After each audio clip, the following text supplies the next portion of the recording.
ये मूवी एक ऐसी सच्ची घटना पर आधारित है जिसमें 21वीं सदी की एक passenger flight normally take off करता है, लेकिन अचानक वो फ्लाइट टाइम ट्रैवल करते हुए 80 साल पीछे चला जाता है। लेकिन कैसे ये फ्लाइट टाइम ट्रैवल कर गया और बाद में ये फ्लाइट कहाँ गया और उसमें बैठे उन पैसेंजर्स का आखिर क्या हुआ, सब कुछ जानने वाले हैं हम इस कहानी में, इसलिए दिल थाम कर बैठिए। तो कहानी की शुरुआत होती है फ्लाइट 914 के साथ, जो न्यूयॉर्क से लंदन की तरफ जा रही थी और इस फ्लाइट को इस सफर में 7.5 घंटे का समय लगने वाला था। फ्लाइट में सब कुछ ठीक चल रहा था और एयर होस्टेस सबको खाना और पानी दे रहे थे। इस प्लेन को 2 पायलट चला रहे थे, विलियम जो कि एक सीनियर पायलट था और दूसरा डैनियल जो जूनियर था। डैनियल प्लेन के सारे इंस्ट्रूमेंट को चेक करता है जो पूरी तरह से ठीक काम कर रहा था, मगर कुछ ही देर बाद प्लेन के सारे इंस्ट्रूमेंट में गड़बड़ी शुरू हो जाती है। विलियम तुरंत ही एयर ट्रैफिक कंट्रोल को कांटेक्ट करके उन्हें सारी खामियां बताता है। एयर ट्रैफिक कंट्रोल उन्हें आगे का सारा रोड क्लियर बताकर सीधे चलने का निर्देश देती है, मगर तभी उनके सामने अचानक से एक अजीब सा तूफान आ जाता है जिसमें पूरा प्लेन जोर से हिलने लगता है। उस तूफान ने एक पोर्टल की तरह दिखने वाला एक एयर क्लाउड को ओपन कर दिया था। तब विलियम प्लेन को उस तूफान के बीच से निकालने का फैसला करता है। अब प्लेन जितना ही उस पोर्टल के करीब जा रहा था उतनी ही तेजी से हिलने लगता है। जैसे ही विलियम और डैनियल प्लेन को उस तूफान से निकालने की कोशिश करते हैं तो वो प्लेन उस पोर्टल में से जाता हुआ दूसरी तरफ निकल जाता है। अब जैसे ही प्लेन दूसरी तरफ पहुंचता है तो वहाँ अचानक रात हो जाती है, जबकि उस पोर्टल में घुसने से पहले ठीक 1 घंटे बाद सनसेट होने वाला था। इस हादसे के कारण प्लेन में बैठे सभी यात्री काफी घबरा जाते हैं, इसलिए विलियम सभी से कहता है कि हम तूफान से निकल चुके हैं और आगे का पूरा रास्ता बिल्कुल सेफ है। मगर वो अंदर ही अंदर जानता था कि कुछ तो गड़बड़ जरूर है। अब उस पोर्टल को पार करते ही प्लेन के सारे इंस्ट्रूमेंट काम करना बंद कर देते हैं और प्लेन में बैठे सभी यात्रियों के सेल फोन और लैपटॉप के सभी नेटवर्क भी काम करना बंद कर चुके होते हैं। तब डैनियल प्लेन के सभी इंस्ट्रूमेंट को एक बार फिर से दोबारा चेक करता है, जिनमें कोई खराबी नहीं दिखती। इस समय उनके प्लेन में सिर्फ उनका रेडर सिस्टम ही पूरी तरह से ठीक काम कर रहा था। फिर विलियम एयर ट्रैफिक कंट्रोल को कांटेक्ट करके उनसे मदद मांगने की कोशिश करता है, लेकिन विलियम उनसे कांटेक्ट नहीं कर पा रहा था। इस प्लेन में 2 ऐसे आदमी भी सवार थे जो हिस्ट्री के प्रोफेसर हैं। वो दोनों लंदन में हिस्ट्री के सेमिनार में शामिल होने के लिए जा रहे थे और उन्हीं के पीछे एक बुजुर्ग व्यक्ति बैठा था जो अपनी डायरी में अपने आसपास के सभी घटनाओं को लिख रहा था। अब प्लेन को उड़ते हुए काफी टाइम हो चुका था। इसी दौरान डैनियल की नजर प्लेन के रडार पर पड़ती है, जिसके अनुसार वो इस हवाई क्षेत्र में बिल्कुल अकेले उड़ रहे थे और उनके आसपास किसी दूसरी हवाई जहाजों का कोई नामो निशान नहीं दिख रहा था। लेकिन उन्हें लगता है कि शायद तूफान के कारण उनके रडार पर कुछ नहीं दिख रहा है, या फिर तूफान के कारण सभी फ्लाइट को डाइवर्ट कर दिया गया है। इस तरह से काफी टाइम निकल जाता है। उसके बाद विलियम प्लेन को बादलों के नीचे लाकर किसी शिपिंग लेन या कार्गो शिप से रास्ते का पता लगाने की कोशिश करता है। विलियम जब प्लेन को नीचे लाकर कुछ देर आगे बढ़ता है तब उसे रडार पर कुछ प्लेन के होने का सिग्नल मिलता है। अब जैसे ही विलियम प्लेन को आगे चलाता है तो उसे कुछ आग जलती हुई दिखाई देता है और जब वो वहाँ पर पहुँचते हैं तो वहाँ पर बहुत सारे प्लेन से हमला किया जा रहा था। उस जगह पर बहुत सारे फाइटर प्लेन्स थे जो किसी शहर को हमले से बर्बाद कर रहे थे।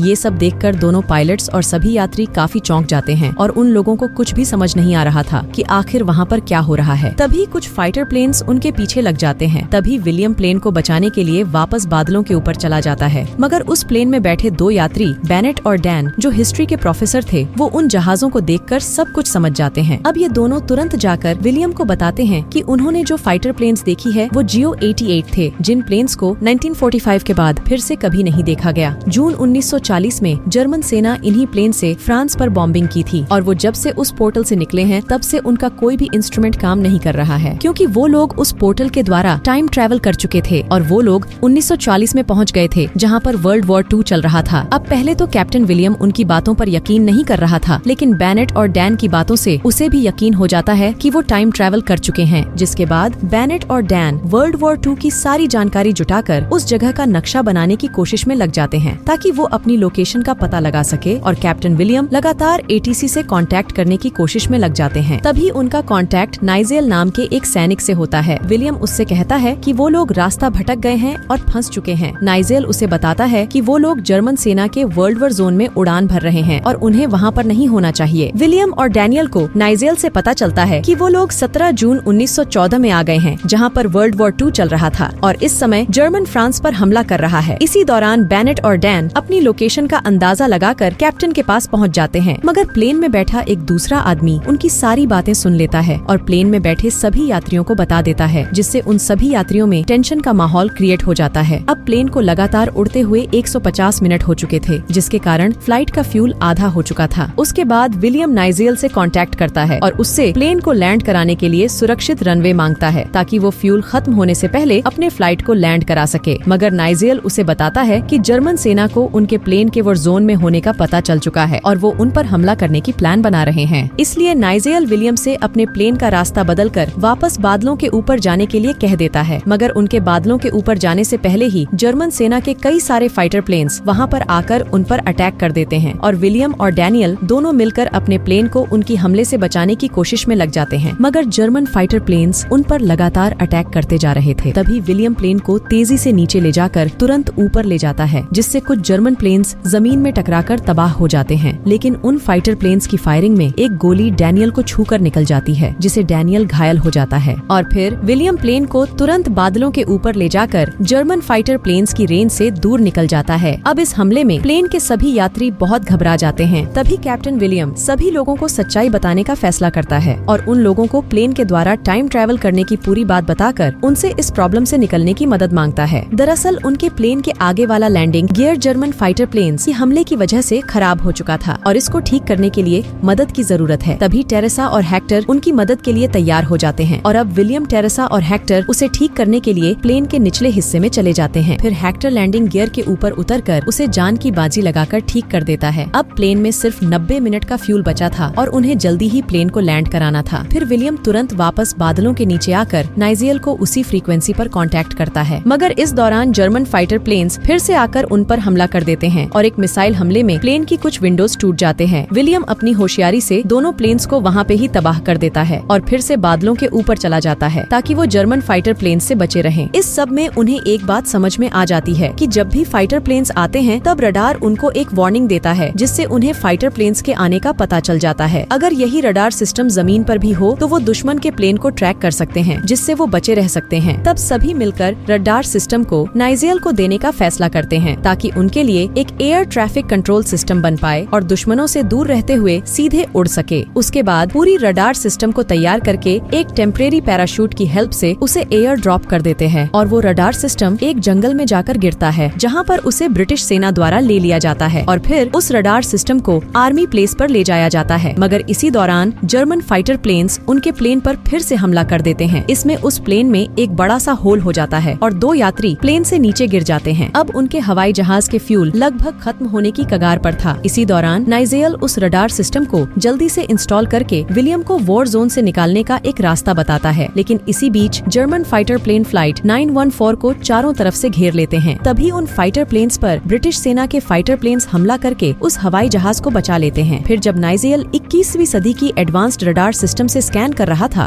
तभी उसे विलियम के प्लेन के सामने एक काले तूफान के सिग्नल मिलता है। नाइजेल तुरंत ही विलियम को इसकी जानकारी देता है और फिर जल्द ही विलियम और डैनियल को भी वही तूफान नजर आ जाता है। उसके बाद विलियम नाइजेल को गुड बाय कहकर उसी तूफान में घुस जाता है और तूफान के अंदर जाते हुए वो फिर से टाइम ट्रैवल करके वापस अपने प्रेजेंट टाइम में आ जाते हैं। फिर तुरंत ही एयर ट्रैफिक कंट्रोल से कांटेक्ट करके सेफली रनवे पर लैंड कर जाते हैं और सभी यात्री और क्रू मेंबर्स जिंदा बचकर वापस आने की खुशी में गले मिलते हुए प्लेन से बाहर निकल जाते हैं। लेकिन आखिर में एक बुजुर्ग व्यक्ति प्लेन पर रह जाता है। जब विलियम उनके पास जाता है तो वो उन्हें प्लेन से उतरने के लिए कहता है। तभी वो बुजुर्ग व्यक्ति अपनी डायरी में कुछ लिखने लगते हैं, जिसे देखकर विलियम चौंक जाता है। दरअसल उस बूढ़े व्यक्ति ने उस टाइम ट्रैवल की घटना को पहले से ही अपनी डायरी में लिख रखा था। उस डायरी में उनके द्वारा लिखे गए रडार सिस्टम का भी जिक्र था, जिससे विलियम टाइम ट्रैवल के दौरान जून 1940 के वर्ल्ड वॉर में नाइजेल को दे आया था। और अब वो व्यक्ति अपनी डायरी बंद करता है तो उस डायरी पर उसका नाम भी लिखा था, नाइजेल। असल में ये बूढ़ा व्यक्ति वही होता है जिसे विलियम को सन 1940 के वर्ल्ड वॉर जोन में कांटेक्ट हुआ था और इसी की मदद से वो वहाँ से बचकर वापस आ पाए थे, जिसे देखकर विलियम पूरी तरह से चौंक जाता है और मूवी यहीं खत्म हो जाती है। इसलिए कहते हैं कि टाइम ट्रैवल एक ऐसी थ्योरी या सच्चाई है जहाँ पर सब कुछ पॉसिबल है। तो दोस्तों, वीडियो को लाइक करके कहानी कैसा लगा कमेंट करके जरूर बताइए और आगे किस कहानी को आप हिंदी में सुनना चाहते हैं उसका नाम जरूर लिखिएगा। धन्यवाद।